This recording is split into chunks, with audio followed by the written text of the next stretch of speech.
They'll put on their matching shirts and arrive in style. I'll finish it later. Get a board top 10. And that's it. And that's all we wanted him to play. Thank you very much. We'll be playing a full concert tonight. So let me tell you about Kevin. So Kevin came into my world courtesy of Jeffrey Wolf. Where's Jeffrey? He's still roaming around. Does he not know I'm talking about him? Jeffrey Wolf! He's coming. And they met at an event in Los Angeles. And Jeffrey is enrolled in my workshop. And so he sent Kevin our way, and I immediately became aware of his perfect mirroring energy. He is a Bob Proctor fan and practitioner and lives his life in the lane of the law of attraction. Notice it's not the theory of attraction. It is a law, and it's what's called immutable law, meaning unchanging. It just is. And it doesn't care whether you believe in it or not, much like gravity. Have you noticed gravity doesn't play favorites? It doesn't care what your title is or your income. And so we spoke this common language, and he enrolled in the workshop, and he's become one of my faves. And now we're fixing, for those of you who don't know the Southern word fixing, we're fixing to do a movie together. Woo-hoo. And I get offered scripts to look at all the time, and I will tell you that most of them are trash. You look and go, oh, God, somebody else with a script. Here we go. But because I know Kevin's vibe, I thought, yeah, you got to read this one in the script, make it a priority. And I not only read it, I read it quickly. And it was a page burner. Loved the script and told him that. I said, I'm not saying this to be kind. I love your movie. So the answer is yes. And he'll tell you more about the movie, possibly now or later tonight. But anyway, I just understood that I was about to hear beauty. I just, again, these are things you know, you feel it. And he played, and it just melted our hearts. Carolyn drove out to meet with Kevin, and then we went back again out to East Texas for a concert that he was doing a little over a month ago. And that's when the light went off of, we need to have him come and play at our event. And so he flew in from Calgary to do this, and please welcome Kevin Blake Sheldon.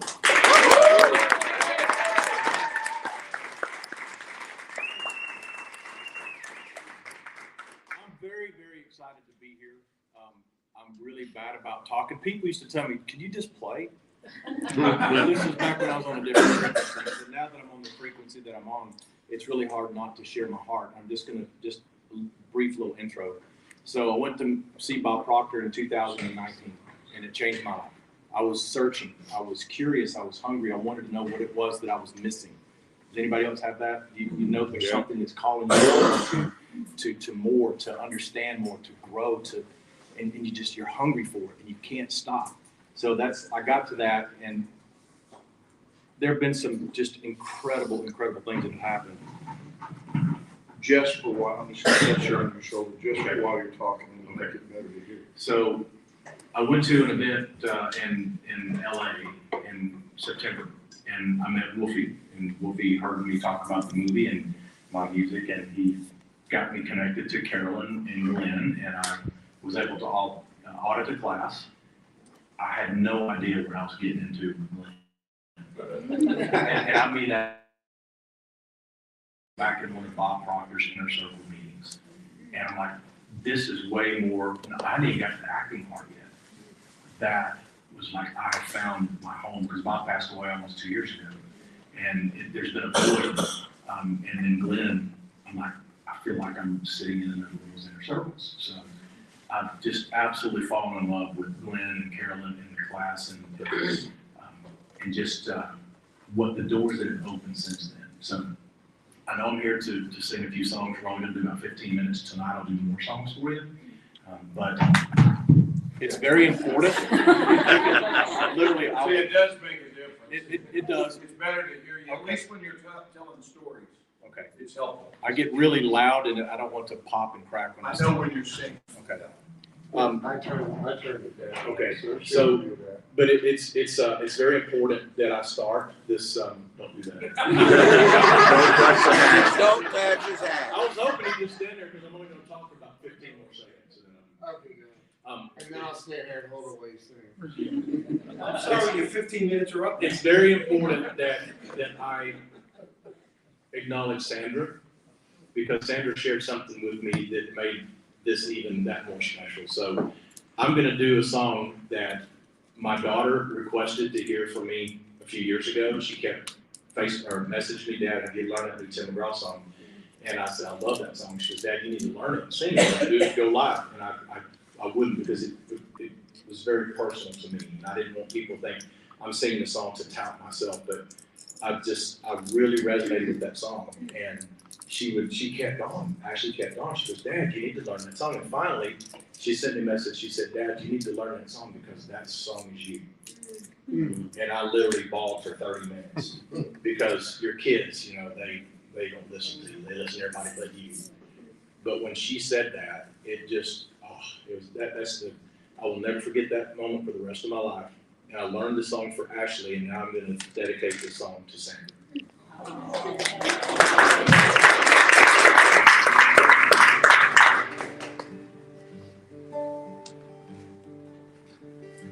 You know there's a light that shines by the front door.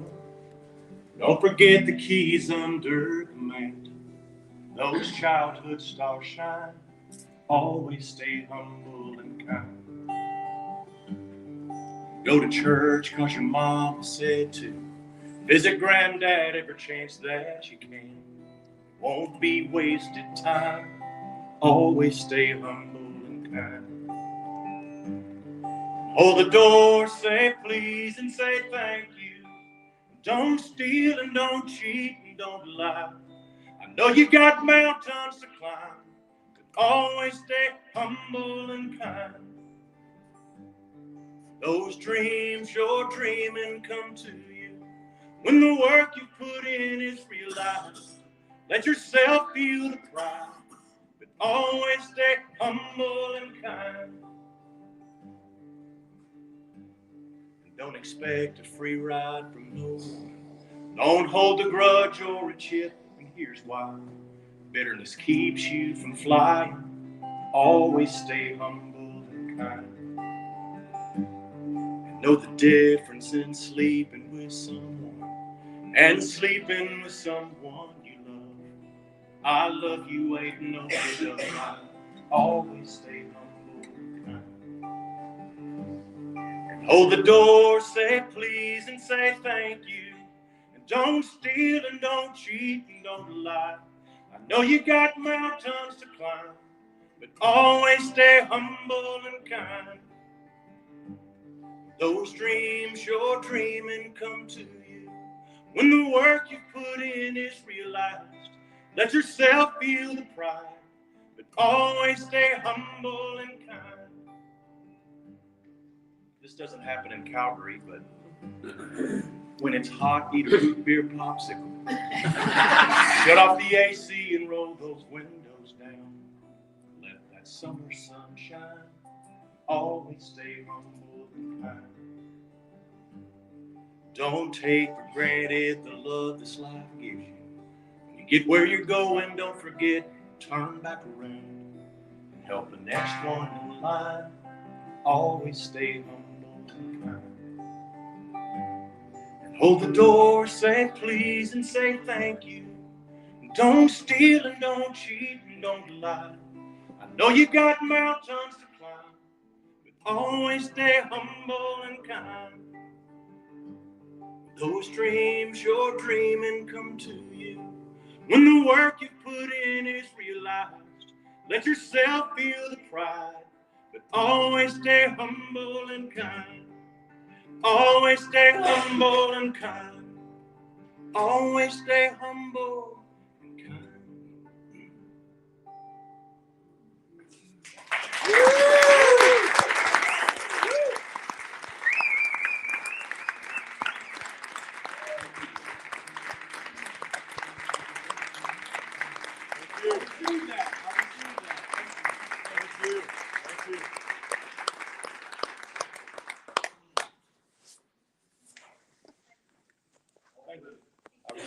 Thank you very much. So this next song I'm going to do is this song is the finale song in the movie The Wish List. It's not the song that the movie was based on, but it's the finale song. We'll talk more about the movie because it can get lengthy and I talk a lot. But I wrote this song the day I wrote this song about the day that I met Natalie, my fiance. We met at a Bob Proctor conference that neither one of us knew anything about, not 30 days prior. Bob had showed me how to create a vision board because I was looking for the love of my life, and I wanted to attract that specific type of person. He showed me how to draw a vision board. I drawn a vision board. I had 37 things written on this board. And in the top left-hand corner, I put, I will meet her before May of 2019, and we met April the 26th. And she had every single thing that I had put down on my vision board. And one of the things that I put was, we will recognize each other when we meet. And I was sitting out in the lobby of the LAX Hilton after my performance. I think it was actually the next day. And we had a mutual friend that had said, I've got someone that wants to meet you and talk to you about the Matrix event that you went to with Bob. So I said, well, I'm going to be down in the lobby singing about 7 o'clock. So I'm down there singing. There's a bunch of people around. There's some very attractive women around me too. And she said when she saw that, she was immediately, artist, girls, blah, blah, blah. Okay.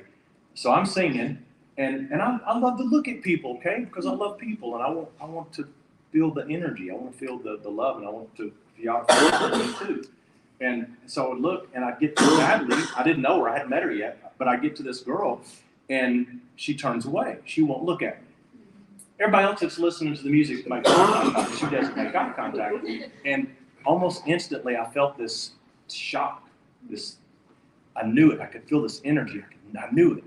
And so I just went back singing. And then I get back to her again. And again, she turns away. And I'm thinking. And then I'm noticing. And I don't know how you can still sing a song. The words are coming out, but your mind is somewhere else. That's what was going on. I was doing two things at once. I was singing a song completely oblivious to what I was singing. Because all my attention was focused, my peripheral vision. I could see her looking at me. And I get back to her again, and the third time she turns away. And I'm thinking, woman, why won't you look at me? And I wrote a song called Woman, Why Won't You Look at Me? It's about that meeting Natalie. And that third time, the person sitting next to her got up. And I went, made a beeline and sat down. And we had a mutual friend that took a picture of me sitting down. And Natalie's doing like, no, don't sing to me. That's the first picture of us ever.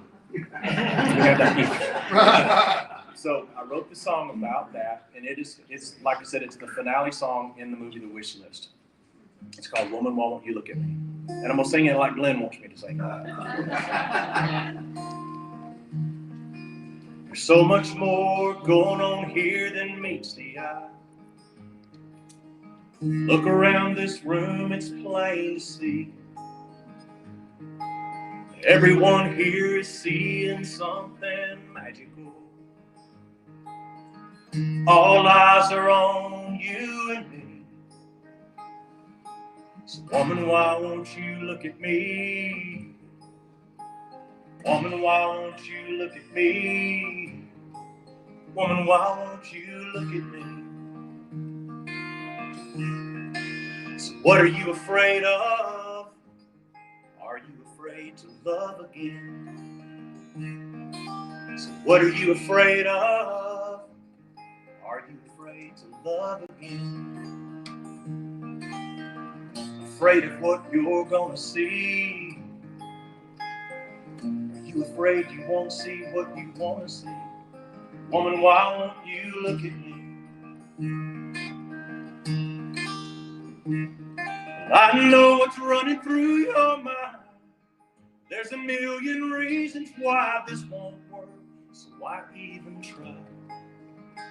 Well, I don't know how long it's been since you've let someone in, and I just know, girl, I'm not that guy.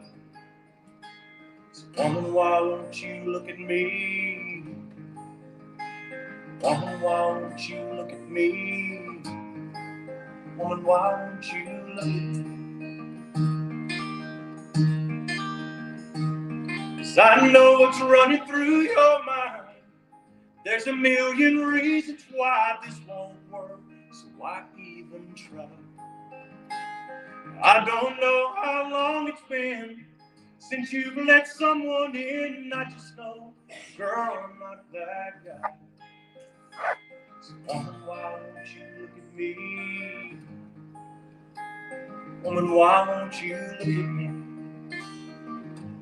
Woman, why won't you look at me? Look at me.